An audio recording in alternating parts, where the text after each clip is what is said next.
Second sem. What is up, guys? It's Sean Ray here.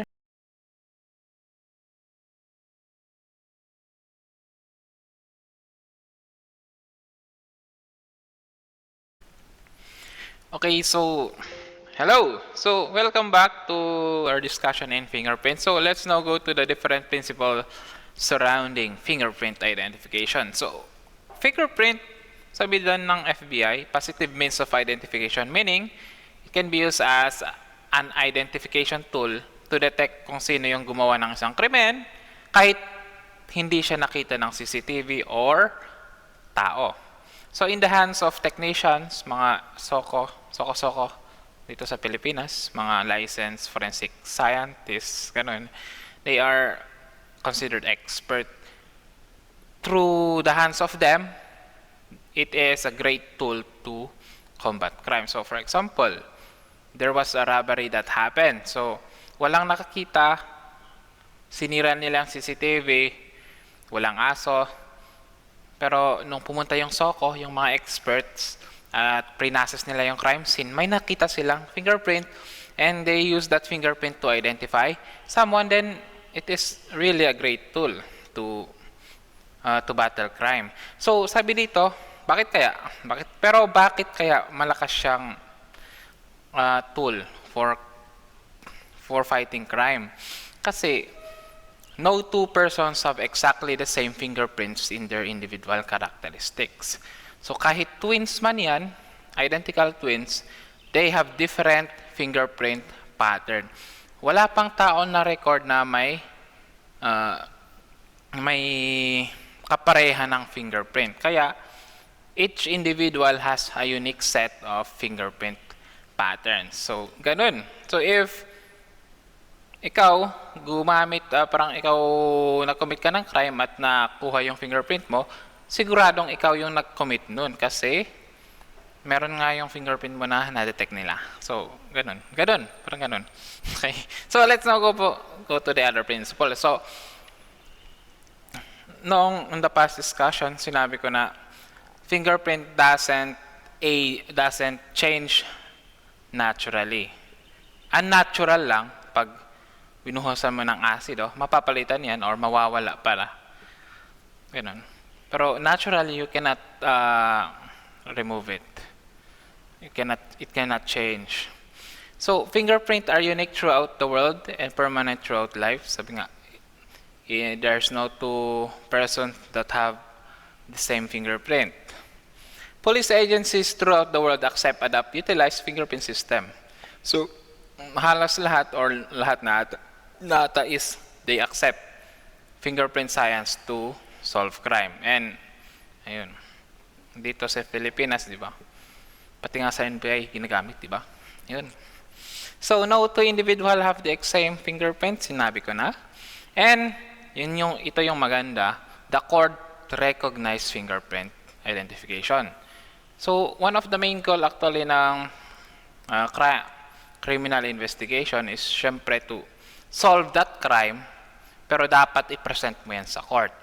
If kahit na-solve mo yung crime at hindi rin irespeto yung korte yung mga ebidensya, mawawala din lang yung kaso mo. Pero yung maganda ngayon is the court recognize fingerprint as means of identifying people also. So if an expert witness, namely yung mga soko, mga member ng PNP crime lab, ganun, nag-process ng crime scene, they will respect it absolutely. If valid lahat, walang violation of chain of custody, etc. So by applying these features, fingerprints are indeed valuable in the following aspects. So mahalaga ang fingerprints sa mga aspetong criminal investigation. So one of the goals of criminal investigation is to identify the guilty party. Kung nag-undergo kayo ng fundamentals of criminal investigation, di ba? And second, proving a suspect's identity and criminal record. So, ayun, for example, if yung example ko kanina, nagnakaw ako, tas ipaprove na ako yung nagnakaw, may nag-akusa, tas yun, dahil may fingerprint na nakuha, na-confirm. Ganun. So, proving an unidentified dead person's identity, especially sa mga disaster-ridden areas, nung Typhoon Yolanda, di ba? Yung iba is naagnas na yung mga katawan. Yung wala na yung mukha, ganun. Pero yung intact pa rin yung kanilang mga fingerprint. Yung ginawa is, kinuha nila yung mga different fingerprint ng mga namatay, doon nila na-identify kung sino-sino ang mga yun, di ba? Yun yung ginawa nung sa Typhoon Yolanda. Deducing a criminal's identity through fingerprint and finding a wanted and missing person. So, for example, if there was a human trafficking in that inside a warehouse at parang nadetect lang ng mga police, ayun, wala silang nakuha. Kaso nung pre-process nila yung warehouse na yun, na-detect yung fingerprint ng ng missing child, ayun, they will parang i-confirm nila na nandun pala yung missing person na yun. Okay ba? So, what are the 3 P's of FB? Hindi lang para sa mga mahirap ang 3 P's, kundi sa fingerprint lang. So, principle of individuality. So, to know two person, kahit identical twins pa yan, have the same set of fingerprint. Principle of permanency. So, from the birth or from the development of your fingerprint, it starts to develop in 3 months to be fully developed on 5th to 6th month up to your death, same pa rin yung fingerprint mo. Kahit siguro naglaba ka ng maraming labahan, mga kabundok na mga ganito, mga clothes, at siguro gumamit ka ng 2 or 3 surf powder at nawala na yung mga fingerprint mo, magre-restore yan, the same pa rin yung pattern ng fingerprint mo. Principle of infallibility, which means that fingers are reliable. Infallible means it doesn't make mistake. So, since it has the principle of infallibility, it is a reliable means of identification. Okay ba? So, allied sciences of fingerprint. Mga related na science sa fingerprint as means of identification. Mayroon yung poroscopy. So, it is the study of the pores found in the papillary or friction ridges. So, yung pores, if you look into the microscope of skin, you can see actually yung mga pores sa picture na ito. Ito yung mga pores, yung white-white na yan. Meron din yung chiroscopy, palm print identification. Meron din yung podoscopy, the science of footprint identification. Those 3 is actually, it can help in identifying people.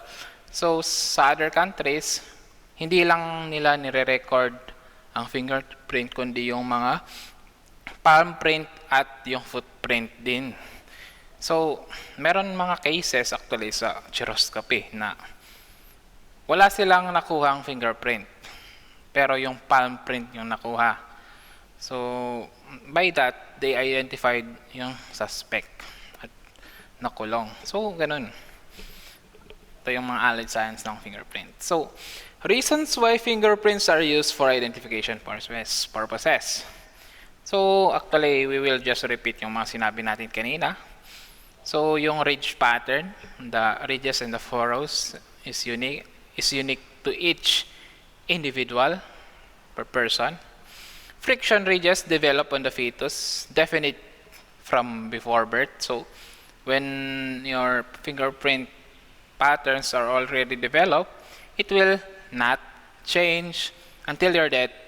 Ganun. Ridges are persistent throughout life, except for permanent scarring. So, the only way you could erase your fingerprint is to scar it.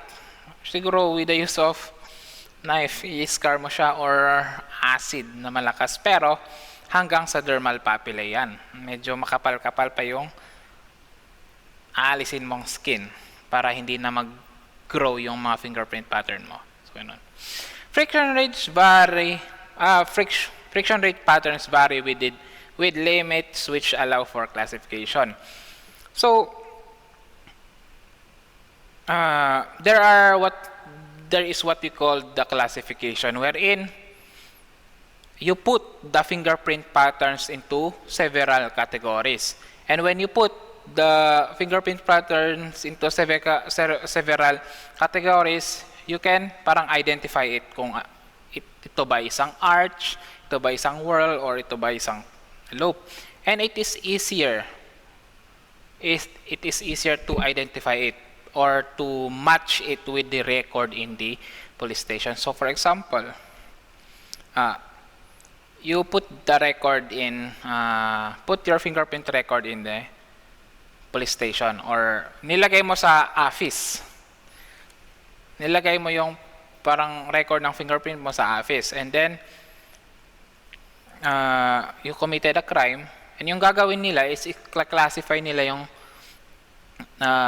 nakuha nilang mga fingerprints sa crime scene, which they will match it to the record in the police station. So through the classification method, ridge count, which we will discuss it in the future, yung purpose na is to match. Parang basta as we further our discussion, you will further understand kung ano ang classification niya. Okay? Pero yung parang purpose ng classification is for categorizing the fingerprint, which the purpose of categorizing is to match it to the records in the record book. Okay ba? So yun. Don't worry, we will discuss that further on. Advantages of using fingerprints as a means of identification. So, hindi naman kailangan mag-training ka ng 1 year or 2 years. Isang subject lang sa college, pwede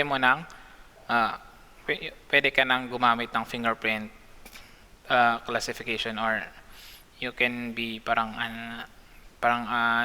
you can be knowledgeable in fingerprinting.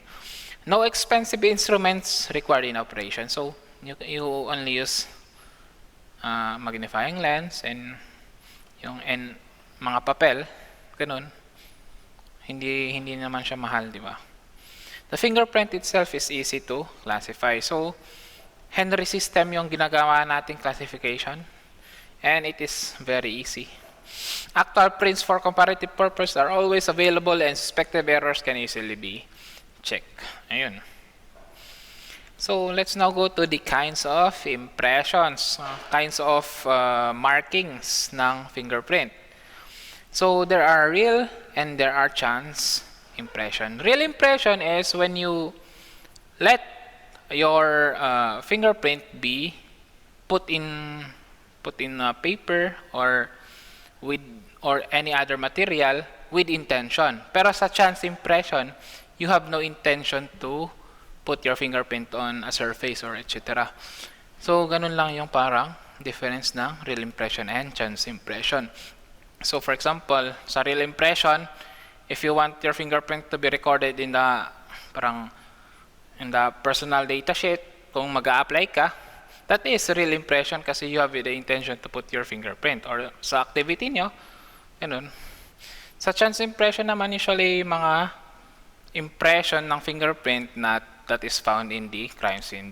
The magnanakaw, mga rapists did not have the intention to put their fingerprint in the crime scene. So what are the kinds of chance impression? Visible print. So visible print is, it is easily be seen.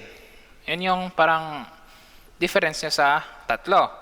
Wherein, for example, nagnakaw ka, tapos hindi mo na malaya na nung hinahalangkot mo yung bag is may ink kang na-touch. Hindi ko alam kung anong Filipinong na-touch. Tapos, yung ink na yon nasa fingerprint mo, diba? Tapos, parang gusto mong alisin, tapos ginanon mo sa isang surface, ginanon mo siya sa isang wall, yung fingerprint mo na ipatak sa wall. At that is visible print kasi may ink. Yun. Basta yung visible print, from the word visible, nakikita. Okay? Sa plastic print naman, depende sa surface. Kung i-accommodate yung surface yung fingerprint pattern mo. So, get a margarine or a clay. Put your finger there. I-press mo yung finger mo sa isang clay. That is a plastic print kasi the material accommodated the shape of your fingerprint pattern without using ink or etc. Latent print. Ito is latent print, kabaliktaran ng visible print, hindi siya nakikita. Na kailangan mo ng mga material para mailabas ito. So, for example, tinouch ko lang yung camera. Tapos yung camera, lalagyan nila ng fingerprint powder. Tapos makikita nila na tinouch ko yung camera. So, they needed that fingerprint powder to make my fingerprint be seen. So, ganun ang latent print. So, that's it, and thank you for listening.